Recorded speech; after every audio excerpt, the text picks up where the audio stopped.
Question très intéressante dans le chat. Question qui dit si nous avons deux capteurs qui mesurent des quantités physiques différentes, par exemple, on va dire des mètres et des radians par seconde, de quelle manière on va faire le calcul pour extraire le maximum d'informations? C'est une question qui est très pertinente parce qu'effectivement, en ce moment, ce que je vous montre, c'est un peu difficile de commencer à mélanger des unités physiques. C'est pour ça aussi que le problème, je l'ai simplifié. Les unités de X et de Z sont les mêmes. Et ce qu'on va voir, c'est que le fil de Kalman, sans grande surprise, va être capable d'incorporer des informations de toutes les modalités possibles. Il va être capable de le faire parce qu'on va lui fournir les modèles du système, les équations des capteurs, puis les équations de la dynamique du système. Et ce qu'il va faire, c'est qu'il ne va pas comparer, disons que j'ai une mesure en radians par seconde, puis je n'ai pas de radians par seconde dans mon vecteur d'état. C'est plutôt ce qu'on va voir. Il va y avoir une fonction qui va dire, à partir de mon état, donne-moi c'est quoi les mesures des capteurs. Puis comme j'ai un capteur qui me retourne les radians par seconde, bien, je vais pouvoir comparer les radians par seconde de mon capteur avec des radians par seconde estimés à partir du modèle physique de mon système et de l'estimer de la pause. C'est vraiment merveilleux pour ça, l'effet de Kalman. Eux aussi, on va être capable d'avoir ce qu'on appelle de traiter des mesures incomplètes. Disons que j'ai un véhicule qui opère en XY θ, donc un véhicule en 2 dimensions qui peut tourner, et que j'ai juste des mesures en XY. Par exemple, j'ai un GPS qui me donne XY, puis je n'ai pas de boussole. Eh bien, tant aussi longtemps que je peux décrire en équation le comportement dynamique du système, c'est-à-dire qu'un véhicule roule en ligne droite, puis qu'il y a un volant, puis que le volant, il ne fait pas des mouvements, genre les commandes de rotation du volant, par exemple, les commandes U. Eh bien, le système va être capable de faire un suivi de l'orientation du véhicule, même si je ne mesure jamais directement l'orientation du véhicule. Il va l'inférer via le comportement du système. Donc, c'est un peu un des messages là, du cours aujourd'hui. C'est ce qu'il faut faire, c'est bien déterminer le comportement du système, les équations de déplacement du véhicule, les équations des capteurs, et l'espèce de poutine qui va venir mélanger les informations, peu importe les unités, peu importe la complétude ou l'absence de complétude là, des informations. C'est notre système de filtrage bayésien qui va le faire pour nous, parce qu'il va avoir toutes les informations en main. Mais moi, personnellement, je trouve ça un peu de la magie noire de dire que je suis capable d'opérer dans n'importe quelle unité et de façon optimale sous certaines conditions. C'est vraiment magique. Et avec un peu de chance, on va être capable d'avoir aujourd'hui, sinon ça sera la semaine prochaine. Et vous allez voir, on va être capable de traiter n'importe quelle unité physique tant aussi longtemps que j'ai une fonction de capteur qui me permet dans le fond, de faire la correspondance entre un état et des mesures. Ici, c'est un exemple donc de filtrage récursif que j'ai fait dans MATLAB. Les équations vont être sensiblement les mêmes pour Python. L'idée, c'est, je voulais vous montrer un peu, là, on voit les étoiles en rouge, ça, des mesures spontanées. Donc, je prends des mesures, mon système est statique, là, il ne se déplace pas. La valeur réelle, c'est la ligne pointillée ici. Et là, ce que je fais, la moyenne mobile, la moyenne récursive, là, pardon, ça va être la ligne en bleu solide. Et la moyenne, qui est simplement de dire, je prends la moyenne de toutes les mesures pour le vecteur 1 à K. Là, donc, c'est l'instant. Donc, vous voyez ici, je fais ma boucle sur les K. Donc, sans grande surprise, là, les deux valeurs coïncident. C'est juste pour vous montrer qu'il n'y a pas de différence au niveau, là, à part pour des questions d'arrondi, des erreurs d'arrondi pour les points flottants, mais à 32 bits, là, disons que ça ne posera pas de problème. Ce que ça vous montre aussi, c'est que notre estimé va se rapprocher graduellement en 1 sur racine carrée de K, de la valeur réelle. Là. Ça, dans le fond, c'est la loi des grands nombres. Plus j'ai de mesures, plus je vais me rapprocher, dans le fond, de la valeur réelle. C'est important ici. Là, on se demandait tout à l'heure, ça prend combien de mesures pour avoir augmenté d'un facteur 2, ça prend 4 mesures. C'est un peu ce qu'on voit ici. Là, notre estimé, au début, peut être un peu mauvais, puis au fil du temps, il va venir se coller à la valeur réelle. Puis, dans les exemples que je vais montrer aujourd'hui, c'est un peu ce qu'on voit. Au début, des fois, c'est un peu plus bruté parce qu'on a moins d'informations. Puis à mesure que le système a acquis l'information, on voit que notre estimé se colle sur la bonne valeur. Ça, c'était pour un système statique. Vous prenez un cours de robotique mobile. Donc, il y a quelque chose qui se passe, le véhicule se déplace, il y a de la dynamique. Et c'est pas tant au niveau des forces plutôt que de dire que que la position du véhicule va changer au fil du temps, mon robot se déplace. Donc, si je fais simplement une moyenne mobile sur les mesures, disons que j'ai toujours mon chariot ici. Hein? J'ai mon chariot ici, je prends mes mesures. Si je fais juste une moyenne bête, qu'elle soit mobile ou pas mobile, mais qu'elle soit récursive ou qu'elle soit standard, si mon véhicule se déplace, si je fais la moyenne des mesures du début, puis à la fin de la séquence, là, c'est plus le même état. Donc, je ne peux pas vraiment faire la moyenne, puis c'est ce qu'on voit ici. La valeur réelle de position du véhicule, c'est la ligne en bleu pointillé ici. On voit bel et bien que mes mesures tournent autour de la valeur réelle, parce que c'est bruté. Puis on voit que la moyenne récursive ou la moyenne tout court, on voit que elle accuse un retard, parce que c'est ça, je fais des moyennes avec des valeurs de prise lorsque le véhicule était plus proche. Donc, c'est sûr que ça va venir affecter, ça va venir biaiser négativement l'estimée de distance. Donc, je ne peux pas juste faire une moyenne bête comme ça. Il va falloir que je fasse quelque chose avec ma moyenne que j'ai actuellement lorsque je me déplace. C'est sûr que je pourrais dire, dès que le véhicule se met à se déplacer, je vais acheter mon estimé de position parce que je me suis déplacé, c'est plus la même valeur. Mais rappelez-vous, notre monnaie d'échange, c'est l'information. Je ne veux pas jeter mon estimé quand je me déplace. Je vais plutôt dire, comment est-ce que je peux modifier mon estimé en fonction de mon estimé de mon déplacement. Rappelez-vous, on nage dans l'incertitude. Quand je commande à mon véhicule d'avancer d'1 mètre, je ne sais pas s'il va faire 1 mètre. Il va faire quelque chose qui est proche d'1 mètre, mais je ne le sais pas. Il y a de l'incertitude aussi sur le déplacement. On va combiner ces informations-là ensemble pour dire, là, si vous voulez, je vais propager vers l'avant mon estimé avec l'incertitude, en tenant compte de l'incertitude de déplacement, puis ça va me donner, dans le fond, l'information qui est toujours mieux que d'avoir juste jeté ça parce que je me suis dit, je me suis déplacé, c'est plus le même état. Donc, c'est ce qu'on montre ici. Je prends une mesure à l'instant 1, avec une certaine variance. J'ai envoyé une commande delta X dans mon chariot. J'ai dit, je voudrais que tu avances de 1 mètre, par exemple. C'est la commande U. Et après ça, je vais prendre une autre mesure. C'est vraiment le cas, si vous voulez, un peu canonique de notre système de filtrage de Bayésien, donc des filtrages de Kalman. C'est-à-dire, je fais une commande, j'ai une mesure, je fais une commande, je prends une mesure, je fais une commande, je prends une mesure, je fais une commande, je prends une mesure, je fais une commande, et ainsi de suite, à répétition. Donc, ici, dans le cas le plus simple, si vous voulez, de cette incarnation-là du problème, donc qui inclut à la fois des mesures et des déplacements. Donc, ici, je vais avoir pris 2 mesures, Z1 et Z2. Notez la notation, donc j'ai Z1 à 2 et la mesure va de 1 à 1. Donc, j'ai U1 ici dans mes mesures. Donc, j'ai ici des séquences. Si on met ça notre chapeau de statisticien, on va dire, j'ai une variable aléatoire et j'ai estimé ici de la valeur à l'instant 1. Lorsque mon robot, je l'allume, je prends une première mesure. Il n'y a pas d'estimé préalable. Si vous vous rappelez, on peut dire que le P est égal à infini, puis si lorsque je mets P est égal à infini, ça va tomber sur la situation où il va simplement, lorsque je fais le filtrage, il va automatiquement dire l'estimé de la variance, c'est la variance du laser, puis la valeur de mon estimé, c'est carrément la première mesure. Plouc. On va mettre ça dans notre système. Lorsque je fais un pas maintenant, comme un statisticien le ferait bien, dans le fond, ça peut être, je vais piger d'une distribution normale, parce qu'on va faire l'hypothèse que notre déplacement il subit un bruit gaussien, puis qui est centré à delta X. Donc, en moyenne, je fais un pas de delta X avec une incertitude sigma pas qui ne sera pas la même que pour le laser. Et là, je vais établir une petite notation qui apparaît dans beaucoup d'articles et de livres. Là. Ça va être 2 sachant 1. Ça veut dire donc c'est l'information que j'ai sur la pose du système. Donc, après avoir fait le déplacement, mais avant la mesure. C'est comme si la mesure se faisait entre 1 et 2. Puis, on va utiliser cette notation-là ici. Donc là, j'ai l'addition de 2 variables. J'ai la variable mon estimé plus mon estimé de position plus l'autre variable qui est le pas. Mon pas est une variable aléatoire. Donc, ce qui va se produire, c'est que je vais simplement, lorsque j'additionne 2 variables aléatoires, qu'est-ce qui se passe? J'additionne leur variance. Donc, ici, ce qu'on voit, c'est que l'estimé à l'instant 2 avant la mesure, ça va être la somme de la variance. Donc, la variance va augmenter lorsque je fais un pas. Je perds l'information, je dilue mon information, c'est normal. Hein? Fermez-vous les yeux, faites un pas, vous êtes un peu moins certain de ce que vous êtes. Faites 25 pas, vous êtes vraiment plus certain du tout où est-ce que vous êtes rendu.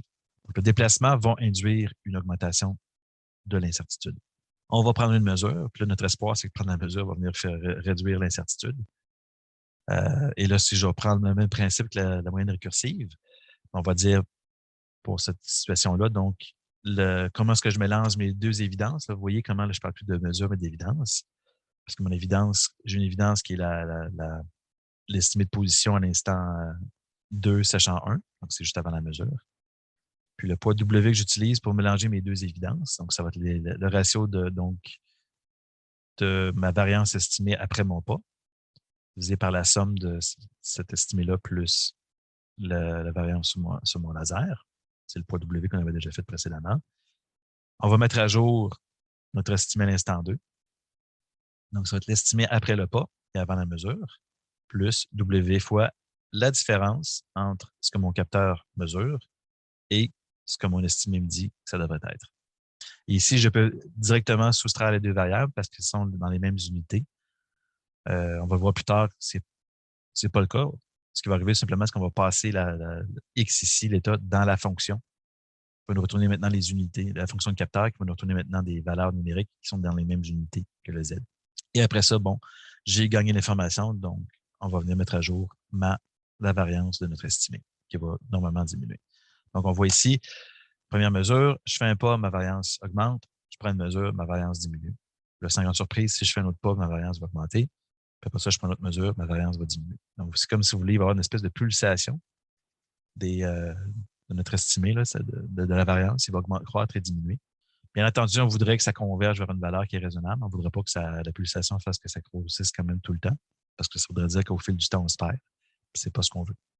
Donc, si on regarde au niveau des distributions, c'est ce que je disais. Une petite distribution à la première mesure. On fait un pas, la distribution s'élargit. Et après ça, je prends une mesure. Ma distribution devrait se rétrécir. Et je le rappelle encore ici, là, la différence entre ce que je mesure et ce que je pense que j'aurais dû mesurer, ça va être l'innovation.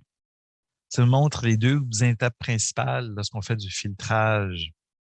Ce concept-là de faire un suivi au fil du temps de l'état, on appelle ça du filtrage. Il y a deux grandes étapes, donc la prédiction, qui est basée principalement sur le modèle mécanique du système, la physique du système.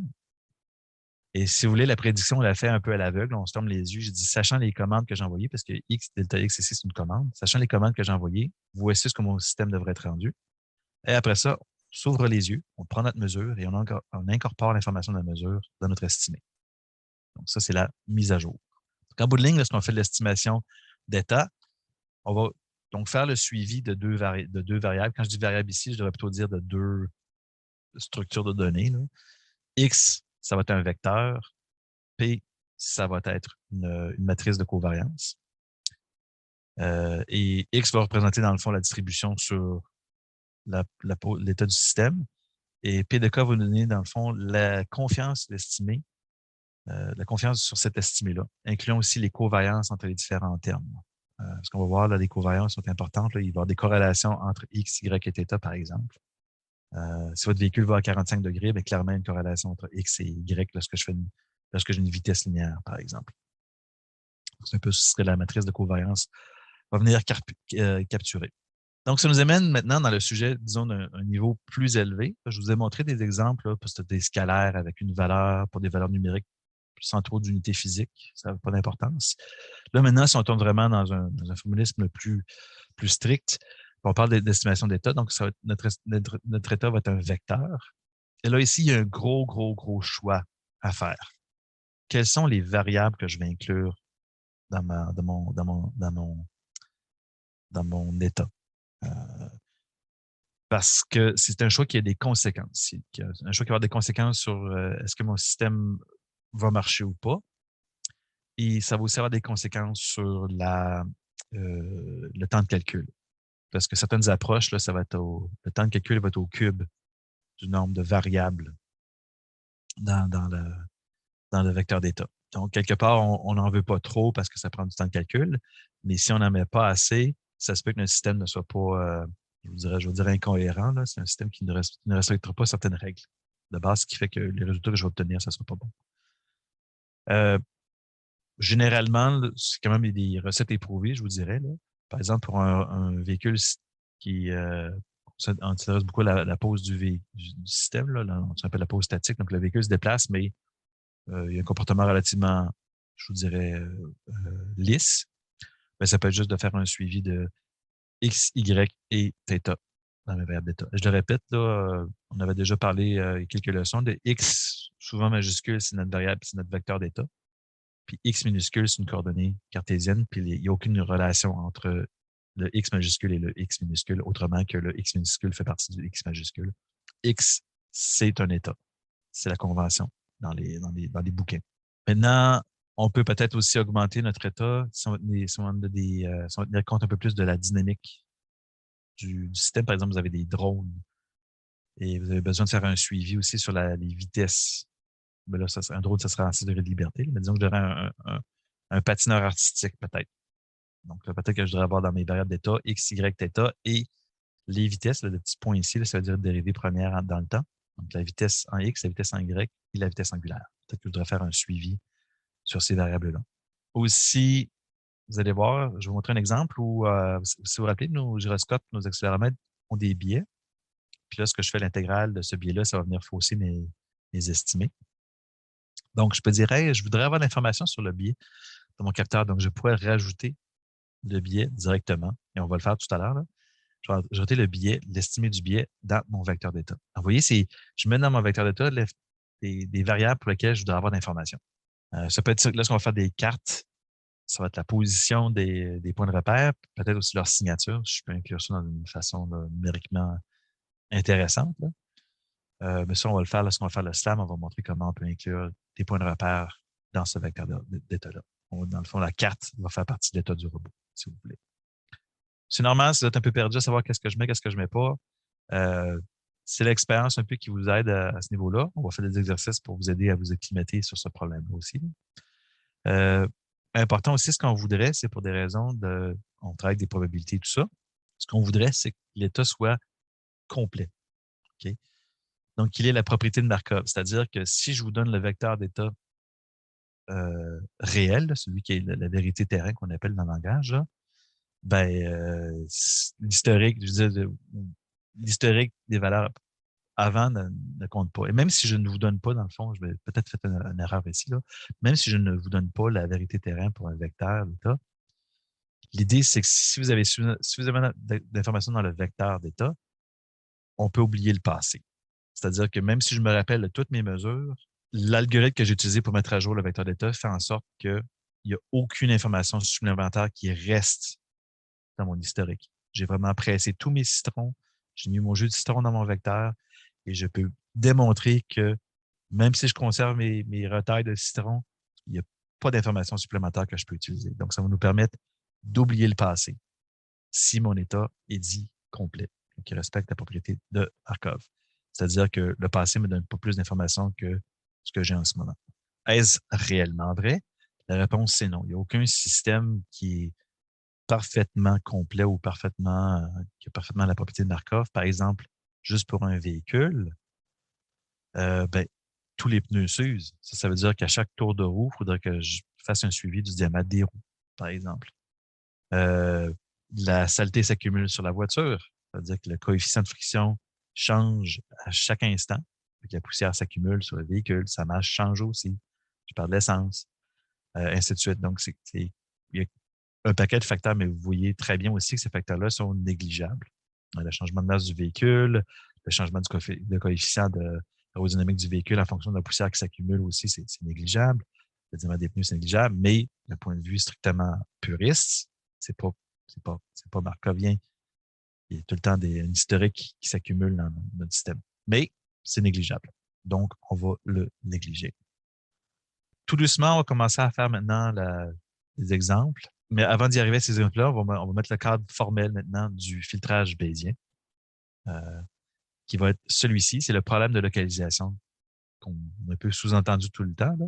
Mais là, on va vraiment bien le formaliser. On va dire, mon problème, c'est quoi? Je suis parti d'une position initiale x0 qui est présumée connue. J'ai exécuté des commandes de déplacement ou des mesures odométriques. Souvent, les deux sont interchangeables. C'est quelque chose qu'on fait régulièrement. Et on va dire, donc, j'ai une séquence de commandes U, de 1 à T, donc un instant T. J'ai pris les mesures Z1 à ZT. Et ici, dans les mesures, on va surtout parler de mesures extéroceptives. Alors qu'ici, les mesures odométriques, c'est plus des mesures proprioceptives. Et là, la question qu'on se pose, c'est de dire où suis-je à l'instant T? Et on parle de filtrage, c'est vraiment de dire j'ai des séquences, puis à la fin, je vais avoir un vecteur unique, x de t. Donc, ça, c'est du filtrage.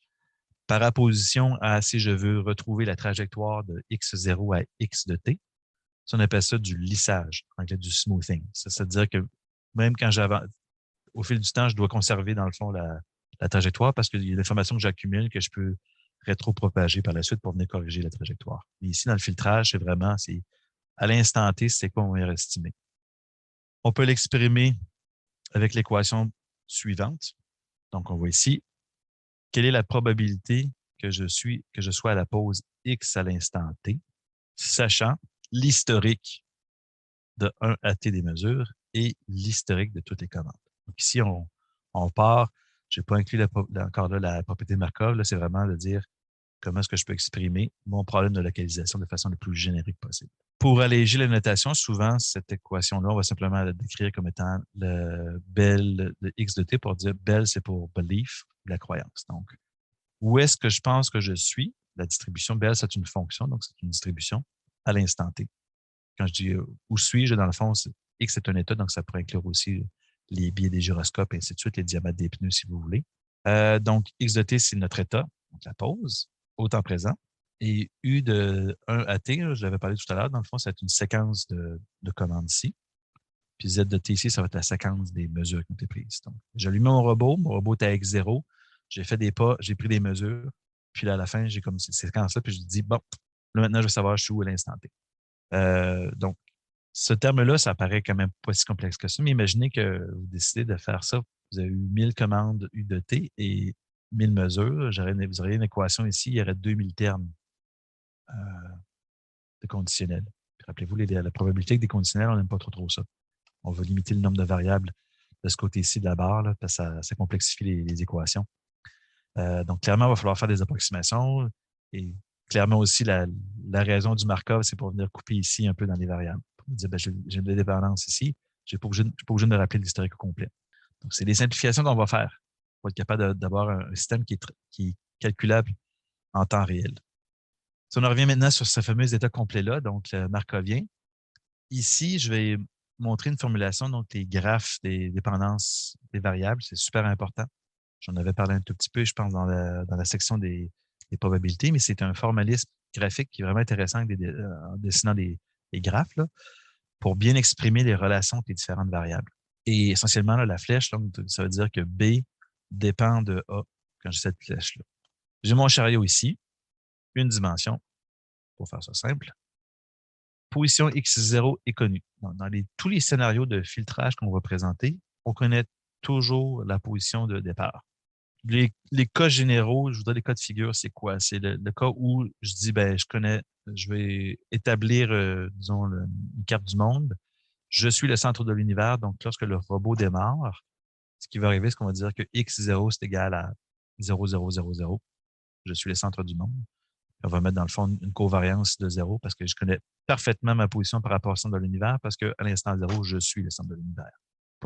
À l'inverse, on aurait pu mettre une valeur X quelconque, mettre une covariance infinie, puis le système va le digérer. Ça voudrait dire, dans le fond, oui, je suis le centre de l'univers, mais je ne sais pas ce que je suis vraiment. Là, je mets une variance infinie ou proche infini là, pour des questions de stabilité numérique. Donc, j'ai X0.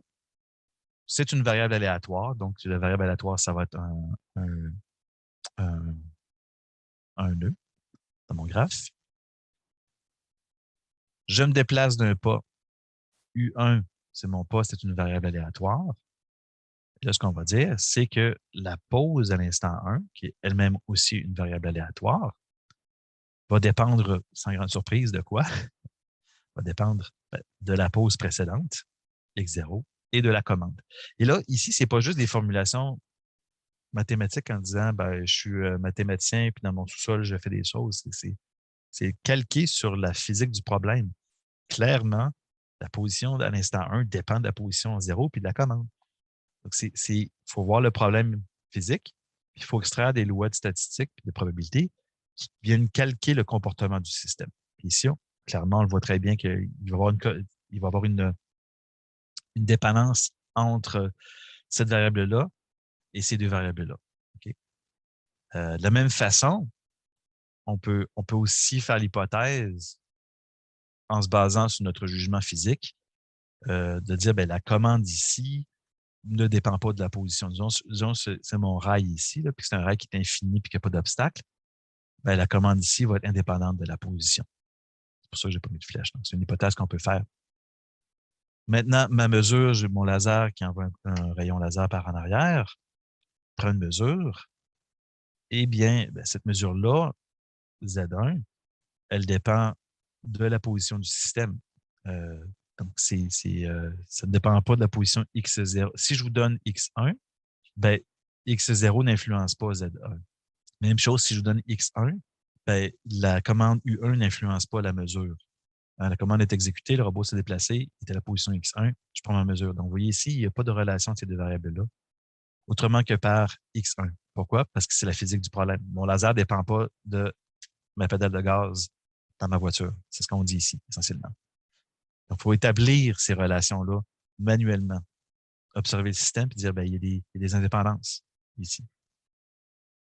Et de la même manière, j'exécute une deuxième commande U2. J'ai ma variable ici aléatoire U2. La position X2 va dépendre de la position X1 et de la commande U2.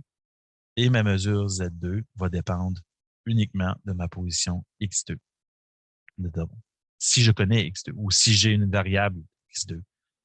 Donc, c'est ça la propriété de Markov. Vous voyez, si j'ai X1, je peux oublier U1 et X0. Et mon système, il va bien aller. Donc, c'est pour ça qu'il faut que X1, là, mon variable d'état ici, puisse être capable de faire ce blocage-là. En anglais, on appelle ça la Markov blanket. Être capable de venir arrêter les dépendances en disant, si je connais ce nœud-là, le reste, je peux l'oublier. Pourquoi U1 ne dépend pas de X0? Il dépend et il ne dépend pas. C'est-à-dire, faites l'exemple, vous partez de Québec, vous allez à Montréal, vous allez sur l'autoroute, puis disons que la ligne, on va se confiner à un univers en une dimension. Donc, l'univers en une dimension, c'est le tracé là, de l'autoroute par terre. Là. Essentiellement, votre commande de déplacement de votre véhicule, que vous soyez à Drummondville, Trois-Rivières, Saint-Nicolas, Saint-Hyacinthe, votre commande de volant ne va pas changer. Vous suivez la route, oui, mais essentiellement, votre commande de déplacement est indépendante de la position du véhicule en première approximation. C'est sûr que s'il y a du trafic plus à Montréal, oui, ça se peut que là, on est obligé de ralentir parce qu'on sait que lorsqu'on est proche de Montréal, on ralentit, mais de toute chose étant égale, disons qu'il n'y a pas d'autres véhicules, votre comportement ne change pas en fonction de la position. C'est seulement ce qu'on dit. C'est ce qu'on voit en 99% du temps. Oui, c'est une approximation parce que ce n'est pas vrai. Proche des centres urbains, les probabilités que je réduise ma vitesse sont plus grandes. Mais d'inclure cette information-là, au niveau qu'on le fait en ce moment, ça va grandement complexifier les équations puis d'avoir à peu près aucun gain au niveau des performances. Donc, c'est les hypothèses qu'on fait. Toujours de bien traduire le phénomène physique pour après ça trouver les bonnes règles de probabilité. C'est un art en soi, les probabilités. Il ne faut pas se le cacher. C'est la plus grande difficulté, c'est de bien traduire le système. Le fait d'avoir ces nœuds-là ici qui vont venir comme couper les dépenses des variables, c'est ce qui va nous permettre de résoudre de façon récursive. Vous voyez ici, c'est le même, l'apparence du graphe est la même. Là. Et ce qu'on va faire, c'est lorsqu'on va passer de X0 à X1, on va inclure l'information de U1, on va inclure l'information de Z1, on va l'incorporer là-dedans. Après ça, on va venir oublier ça, et ainsi de suite. On va être capable de façon récursive. Quand on dit récursive, c'est si vous avez donné la séquence des 1000 commandes et des 1000 mesures, c'est de dire je pars de la fin puis je retourne à robot. En réalité, ce qu'on fait en général, c'est je suis à X0, j'applique mes règles, j'obtiens X1, j'oublie l'information de la mesure et de U1. Après ça, lorsque la prochaine commande arrive, je l'incorpore et ainsi de suite. Mais bon, les mathématiciens voulaient qu'on formule le problème à l'envers. Si vous voulez, je pars de la séquence au complet puis je dois découper le système de façon récursive. Donc, c'est vraiment les simplifications au niveau des dépendances qui vont nous permettre de résoudre ce problème-là de façon efficace. Donc, je répète toujours, X, c'est mon état, qui peut être la position du véhicule, les angles, les accélérations, etc., Les commandes envoyées aux actionnaires et Z, les mesures prenant les capteurs. On rappelle, la probabilité de A sachant B est égale à la probabilité de A si B n'apporte aucune information sur A. Et ce qu'on voit donc, la probabilité de X de T, sachant l'historique de tous les estimés précédents du système, l'historique de toutes les mesures et l'historique de toutes les commandes, bien, grâce à notre formulation graphique ici, on le voit très bien qu'il va y avoir une indépendance qui s'installe. Donc, cette probabilité ne va dépendre que de la pause précédente et de la commande. Okay? Donc, oui, c'est une équation, mais verbalement, qu'est-ce que c'est? Ça, on appelle ça en anglais le motion model ou le modèle de déplacement. C'est lorsque je suis à une position, j'exécute telle commande, c'est quoi la probabilité que je me trouve à cette position-là? C'est aussi simple que ça. C'est vraiment, c'est proche du système mécanique en tant que tel. Important ici, lorsqu'on applique cette règle-là, notre incertitude va augmenter.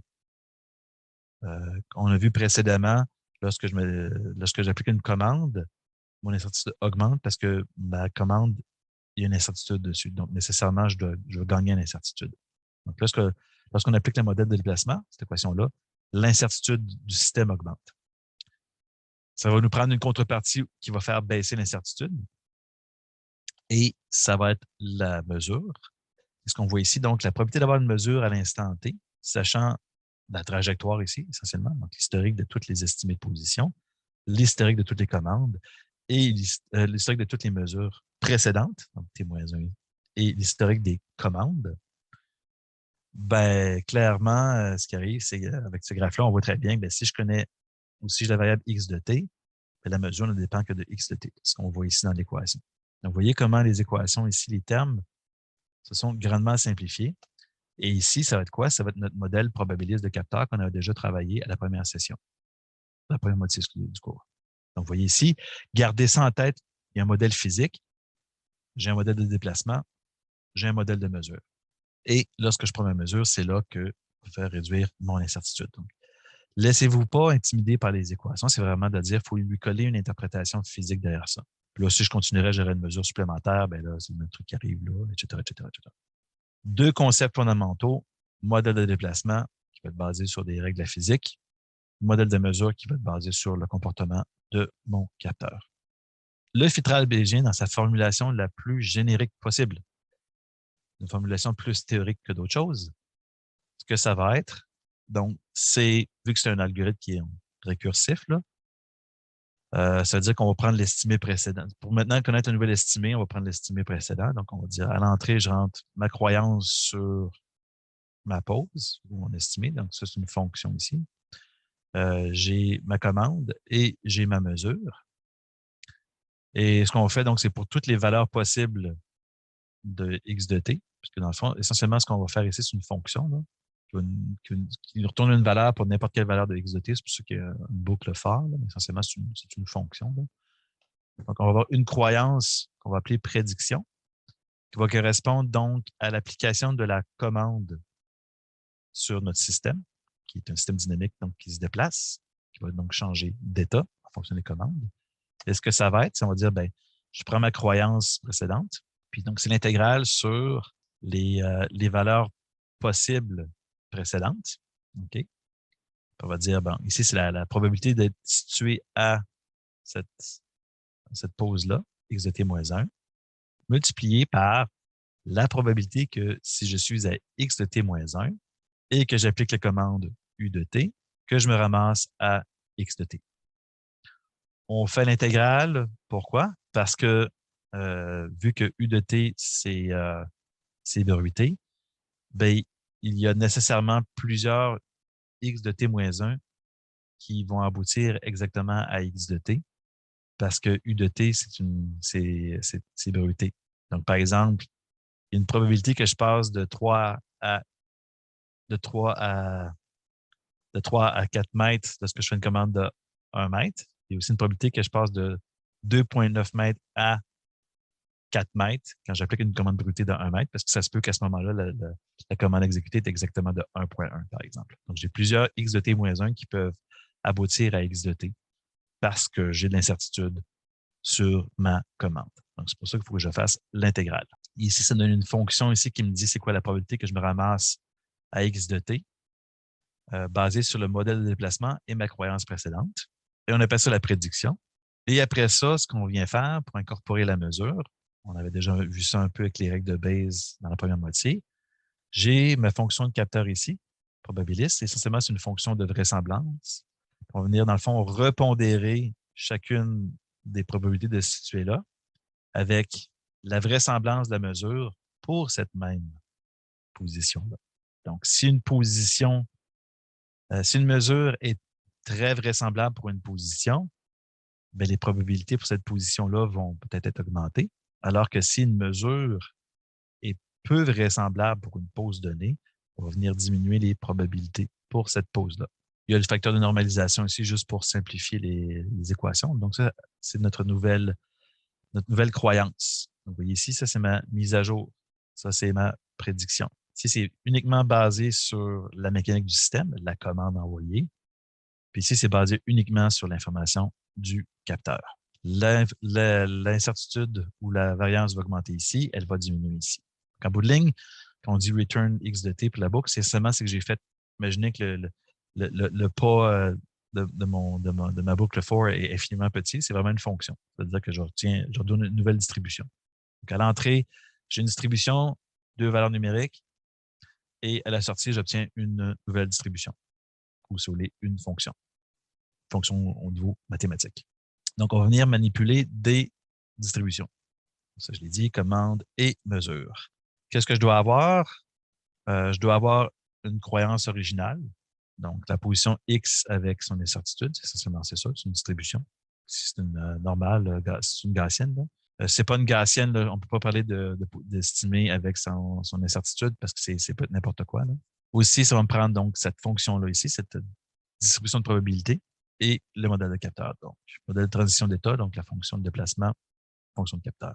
Donc, vous voyez ici le problème, en quelque sorte, il est simplifié. On ne va pas essayer de commencer à dire, ben là, à partir des mesures, puis d'essayer ça, je vais commencer à faire plein d'équations pour essayer d'inverser les fonctions de capteur pour trouver des poses probables. Non. Ce qu'on fait ici, c'est qu'on cherche simplement à décrire comment le système fonctionne, comment mon robot se déplace, comment mes capteurs mesurent. C'est juste ça qu'on va faire. Et ça, c'est relativement simple à faire. Ce qui est difficile, c'est d'inverser ces fonctions-là, c'est d'inverser, de dire, bien, à partir de telle mesure de gyroscope en radians par seconde, puis de ci, puis de ça, de commencer à dire, bien là, il faut que je retrouve des positions à partir de ça. Ce serait très difficile. Là, Bayes va le faire pour nous avec cette approche-là. Ça veut dire, oui, c'est trop beau pour être vrai. Il y a sûrement une attrape, parce qu'il y a toujours des attrapes. Ça, c'est une formulation mathématique qui implique une quantité infinie de calcul. Et la réalité, c'est qu'on n'a pas une capacité infinie de calcul, que je vous dirai tout à l'heure. Et là, il est 2h15. Vu que c'est une démonstration mathématique ici, j'aurais tendance à vous dire on va prendre la pause maintenant, juste pour se donner un petit peu un rafraîchissement. La pause va surtout impliquer de montrer où on fait les approximations. Si vous êtes un peu perdu au travers, c'est correct, c'est normal, on brasse beaucoup de termes, mais c'est vraiment de voir justement où est-ce qu'on va impliquer des règles de probabilité pour venir simplifier notre problème. L'objectif ici est simplement de simplifier. Donc, ce que je vais vous dire, allez-vous prendre un bon café. À 2h25, on va regarder voir pourquoi on est arrivé à ces équations-là. Quand je parle des équations, c'est l'équation en haut ici et l'équation ici, qui sont vraiment des équations de maîtresse. Ces deux équations-là, on va les trimballer pour 3 semaines, si vous voulez. On va trimballer différentes incarnations de ces équations-là. Elles sont très importantes.